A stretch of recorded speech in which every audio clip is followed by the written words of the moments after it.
Sell it to you. Welcome to Freeman's Bay. Done! $2.4 million. Another quick, successful auction results in another high-priced sale in New Zealand's largest city, Auckland. We've been looking for probably 4 or 5 months. It's pretty crazy. Prices have gone up a lot in the last sort of 6 months or so. So it's trying to get a handle on where prices are at was probably the first part of our journey. In fact, those prices have surged more than 20% in the last year. Among the 37 nations that make up the Organisation for Economic Cooperation and Development, or OECD, New Zealand has the most unaffordable housing market.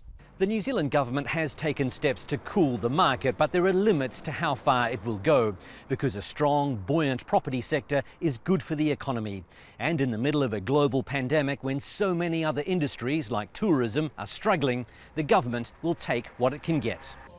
It's a similar situation in Australia's major cities, where prices have defied economists' predictions of a 20% drop to increase by 10% in the past year, fuelled by cheap money and government subsidies. We've got investors who are seeing that housing is going to be a much better investment for them than money in the bank, and we're seeing first home buyers, and there's all this encouragement from the government for first home buyers to get into the market.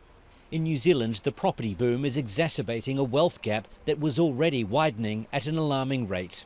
Not only is there a shortage of housing at the top end, further boosting prices, but there isn't enough emergency or state-funded long-term housing to help those at the other end. The government is trying to catch up with demand, but there are more than 22,000 people on a growing waiting list for social housing. Some experts believe New Zealand needs to rethink what housing means. We view housing very much as a commodity. It's something that can be bought, sold, traded, instead of a social good. When we think about housing, we really need to start thinking about housing as something that's critical for people's well-being, for people to function, for people to thrive in communities. The Treasury is predicting a sharp slowdown in price growth, but at the moment, the only people who appear to be thriving are those already on the property ladder. $1.9 million. Appreciate the offering, sir. Welcome in. Wayne Hay, Al Jazeera, Auckland.